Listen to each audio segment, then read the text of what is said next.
Hello दोस्तों, मैं अभिनव कुमार सिंह अपने यूट्यूब चैनल उत्थान ऑनलाइन क्लासेस पर आप सबका स्वागत करता हूं। दोस्तों, मैंने यूट्यूब चैनल पर वीडियो डालने की शुरुआत की थी कुछ दिनों पहले, मगर कुछ व्यवधान के कारण मैंने उस जो कंटिन्यूटी थी वो थोड़ी ब्रेक हुई है। लेकिन अब हम लोग फिर से शुरुआत कर रहे हैं और पहला वीडियो मैंने डाल दिया है, जिसके अंतर्गत हम लोगों ने बीपीएससी के सिलेबस और बीपीएससी का जो सिलेक्शन प्रोसीजर है उस पर हमने चर्चा की है। निश्चित तौर पर जो भी नए स्टूडेंट्स हैं और जो तैयारी करना चाहते हैं बीपीएससी की, उनको जो है सिलेबस और सिलेक्शन प्रोसीजर को लेकर के कुछ समस्या उत्पन्न होती है, तो उनके लिए वो वीडियो जो है काफ़ी सहयोगी होगा। लेकिन अगर किन्हीं को लगता है कि हाँ उसमें कुछ और प्रश्न एराइज हो सकते हैं और वो उन प्रश्नों का जवाब चाहते हैं, तो कमेंट बॉक्स पर ये करके आप जवाब ले सकते हैं। तो आइए हम लोग शुरुआत करते हैं। पहले वीडियो के अंतर्गत हमने देखा था कि जो पीटी है उसमें 40 क्वेश्चन पूछे जाते हैं भारतीय इतिहास से, तो और उसमें भी जो है आधुनिक भारत का इतिहास में से जो है 25 प्रश्न पूछे जाते हैं, जो कि काफ़ी इंपॉर्टेंट है। तो इसीलिए मैंने सोचा क्यों ना इसी टॉपिक से शुरुआत की जाए। तो आइए देखते हैं। इसमें जो है आप देख रहे होंगे कि 7 टॉपिक की चर्चा की गई है। पहला है यूरोपियनों का आगमन, दूसरा है आपसी संघर्ष तथा साम्राज्य विस्तार, तीसरा है शिक्षा तथा प्रेस का विकास, चौथा है कृषक एवं जनजातीय विद्रोह, पांचवा है राजनीतिक संगठन एवं कांग्रेस, छठा है सामाजिक धार्मिक आंदोलन और सातवां है स्वतंत्रता संघर्ष के 3 चरण। तो बहुत सारी जो घटनाएं हैं आधुनिक भारत के इतिहास में वो क्रमवार तरीके से हुई हैं, और एक जो घटना है वो किसी का कारण है, किसी का परिणाम है। तो इस क्रमवार तरीके से हम लोग चीज़ों को देखने का प्रयास करेंगे। तो सबसे पहले हम लोग शुरुआत करते हैं कि यूरोपियनों का आगमन। दोस्तों, जैसा कि हम लोग जानते हैं कि मध्यकाल में जो है पूरा मध्यकालीन इतिहास जो है वो प्रारंभ हुआ था दिल्ली सल्तनत के शासकों के काल से, लेकिन बाद में मुगल शासकों का काल आया। और मुगल शासकों का काल जब आया तो उसमें हम सभी जानते हैं कि रॉल्फ फिच जो है सबसे पहले आया था अकबर के दरबार में। उसके बाद जो है फिर उससे भी पहले आपको सबसे पहले जो है जो यूरोपियन आगमन हुआ था वो पुर्तगालियों का हुआ था, जो कि 1498 में वास्को डी गामा, जिसने समुद्री मार्ग से जो है समुद्री रास्ते से जो है भारत आने का रास्ता ढूंढा था। तो पुर्तगालियों ने शुरुआत की थी, लेकिन फिर जो है डच आए, फिर अंग्रेज आए, फिर डेन आए, फिर फ्रांसीसी आए। हालांकि ये उनके आने का क्रम है, लेकिन यदि कंपनियों की स्थापना की बात की जाए तो कंपनियों की स्थापना में जो है क्रम है PEDEF।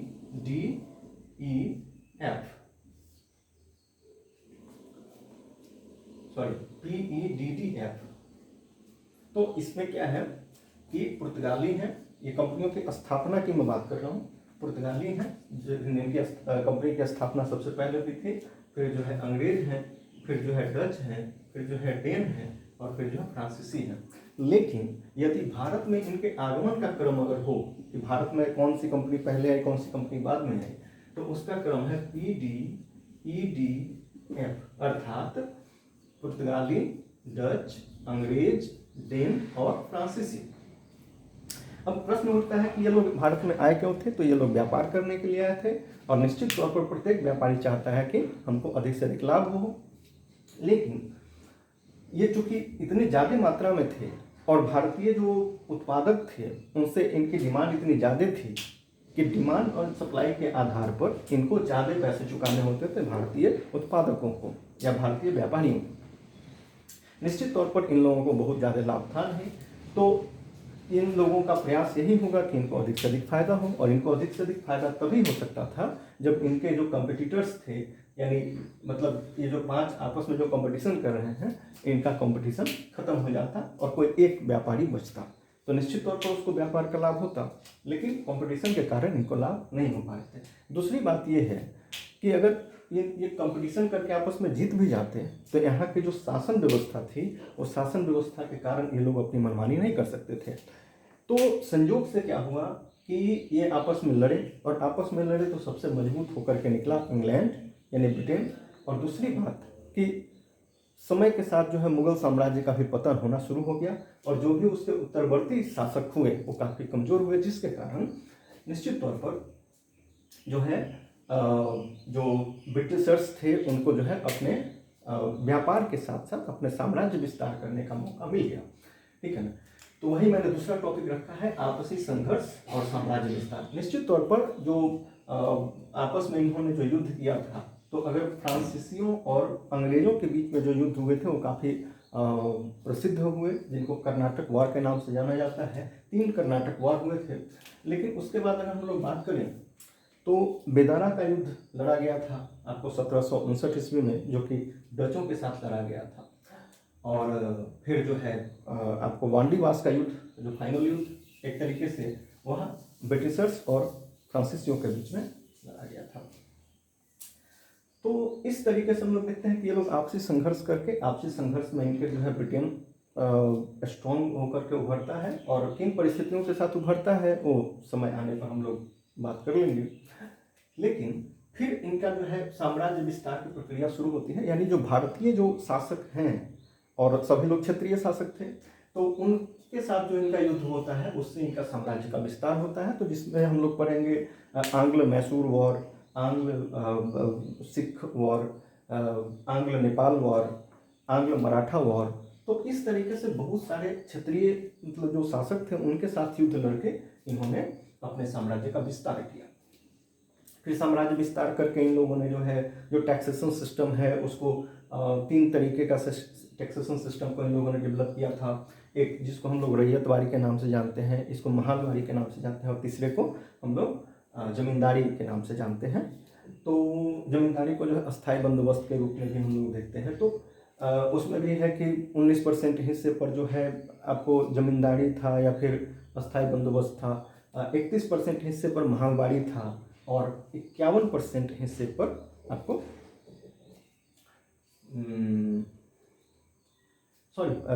ये जो है जो महालवारी था वो 30% हिस्से पर था, और 51% हिस्से पर रैयतवारी था। तो टैक्सेशन सिस्टम हम लोग डेवलप किया, लेकिन टैक्सेशन सिस्टम उनका इतना ज़्यादा शोषणकारी था। सबसे बड़ी समस्या थी कि वो लोग जो है टैक्स लेते जरूर थे, लेकिन उसका इंफ्रास्ट्रक्चर डेवलप करने में खर्च नहीं करते थे, बल्कि उसका खर्च जो है ये लोग तमाम युद्धों में किया करते थे, ठीक है ना। जिसके कारण इंफ्रास्ट्रक्चर डेवलप हो नहीं पाया और कृषि का बेहतर विकास नहीं हो पाया, जिसके कारण जो कृषक थे उनकी उत्पादकता में कमी आई, और इनकी जो टैक्स थे वो बढ़ती चली गई, इनके ज़रूरत के हिसाब से बढ़ती चली गई। लेकिन इन लोगों ने यह ध्यान नहीं दिया कि कृषकों की टैक्स पे करने की क्षमता जो है धीरे धीरे घटती जा रही है, और एक समय ऐसा आया कि कृषकों ने, और कहीं ना कहीं फिर इनका जो जनजातीय क्षेत्र में जो हस्तक्षेप हुआ तो जनजातियों ने विद्रोह किया। तो ये भी अपना एक टॉपिक है जिस पर एक अच्छी खासी जो है क्लास हो सकती है। उसके बाद हम लोग बात करते हैं राजनीतिक संगठन एवं कांग्रेस की। तो जैसा कि हम लोग जानते हैं कि एक कांग्रेस जो संस्था का जो गठन हुआ था वो अखिल भारतीय संस्था थी, राजनीतिक संगठन थी, जिसने जितने भी आंदोलनकारी थे, क्रांतिकारी थे, जो भी सरकार के नीतियों से के विरुद्ध थे, उनको जो है एकत्रित करने का प्रयास किया। लेकिन उससे पहले जो शुरुआत जो हुई थी राजनीतिक संगठनों की, तो बहुत मतलब क्षेत्रीय स्तर पर हुई थी। और हम लोग देखते हैं कि जैसा कि अंग्रेजों ने 3 प्रेसिडेंसी बनाई थी, एक बंगाल प्रेसिडेंसी, एक बम्बई प्रेसिडेंसी, तीसरा जो है मद्रास प्रेसिडेंसी। तो और इन जगहों पर जो है कॉलेजेस की स्थापना हुई थी 1857 ईस्वी में, वो डिस्पैच के प्रावधानों के आधार पर। तो वहाँ पर जो है बहुत सारे जो छात्र पढ़ाई करते थे, और धीरे धीरे उन्होंने पढ़ाई करके पाश्चात्य जगत के बारे में जाना, चाहे स्वतंत्रता के बारे में जाना, चाहे अंग्रेजों की जो नीतियाँ थी वो कितनी शोषणकारी थी उसको उन्होंने समझा। और जब समझा तो उन्होंने बंगाल में, मद्रास में, बम्बई में संगठन अपने डेवलप करने शुरू कर दिए। बाद में इन सभी संगठनों ने मिल करके जो है अखिल भारतीय स्वरूप देने का प्रयास किया, और अंततः जो है कांग्रेस जो है अखिल भारतीय संगठन के रूप में सामने आया। और जैसा कि हम लोग जानते हैं कि कांग्रेस कि जो स्वतंत्रता संघर्ष था वह 3 चरणों में चला। पहला उदारवादी, दूसरा उग्रवादी और तीसरा गांधीवादी। तो 3 चरण थे जिस जब जो है इनका स्वतंत्रता संघर्ष करने की अपनी एक शैली थी, जिसके आधार पर जो है इनका नामकरण किया गया है।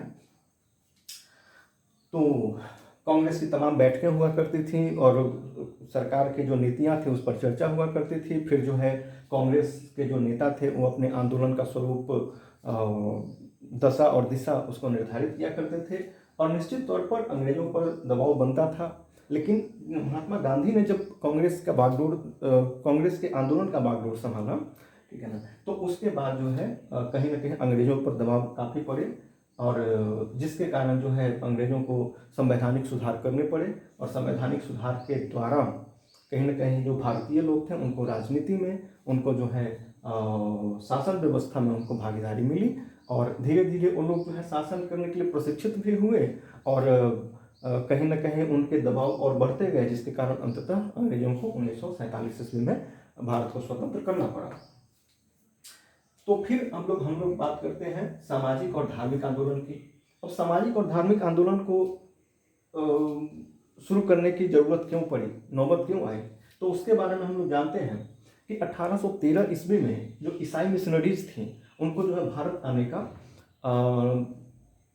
जो रास्ता था उसको साफ कर दिया गया और ईसाई मिशनरीज भारत आई। स्वाभाविक सी बात है कि ईसाई मिशनरी जो है ईसाई धर्म के प्रचार के लिए आई थी और जब कोई भी धर्म प्रचारक आता है तो तत्कालीन जो स्थापित जो धर्म होते हैं उनकी आलोचना करता है और अपने धर्म की अच्छाई के बारे में बताता है, ताकि वहाँ के जो रहने वाले लोग हैं अपने धर्म को छोड़ करके उनके धर्म को जो है स्वीकार कर लें। अब हम लोग देखते हैं कि उस समय जो है तत्कालीन तौर पर हिंदू धर्म था, सिख धर्म था, उसके बाद जो है आपको ईसाई धर्म मुस्लिम धर्म था, पारसी धर्म था। तो ये सारे धर्म के लोगों की जो मान्यताएं थी, जो रीति रिवाज थे, जो परंपरा थी, उसका इन्होंने विरोध करना शुरू कर दिया और अपने धर्म की अच्छाई बताना शुरू कर दिया, जिसके कारण भारत के जो बुद्धिजीवी तबका था, जो मध्यम वर्गीय पढ़ा लिखा तबका था, उसने देखा कि अंग्रेज जो है हमारी छोटी मोटी समस्याओं को, जो कि हमारे संस्कृति में व्यवस्था में है, उसको बढ़ा चढ़ा करके दिखा रहे हैं और उसकी अच्छाइयों को दबाने का प्रयास कर रहे हैं, जिसके कारण जो है राजा राम मोहन राय, जिनको भारतीय पुनर्जागरण का पिता भी कहा जाता है, प्रथम आधुनिक पुरुष कहा जाता है भारत का, तो उन्होंने जो है कहीं न कहीं ब्रह्म समाज या आत्मीय सभा की स्थापना करके मतलब भारतीय जो सभ्यता संस्कृति थी, जो परंपरा थी, उसमें जो खामियां थी उसको दूर करने का प्रयास किया, ताकि हमारी छोटी छोटी कमजोरियों को लोग उजागर न करके हमारे धर्म की बुराई न करें, और दूसरी तरफ जो अच्छाइयाँ थी उसको भी उजागर करने का प्रयास किया, जिसके कारण जो भारतीय लोग थे वो हीन भावना से ग्रस्त न हों और उनको भी अपने परंपरा पर, अपनी संस्कृति पर गर्व महसूस हो।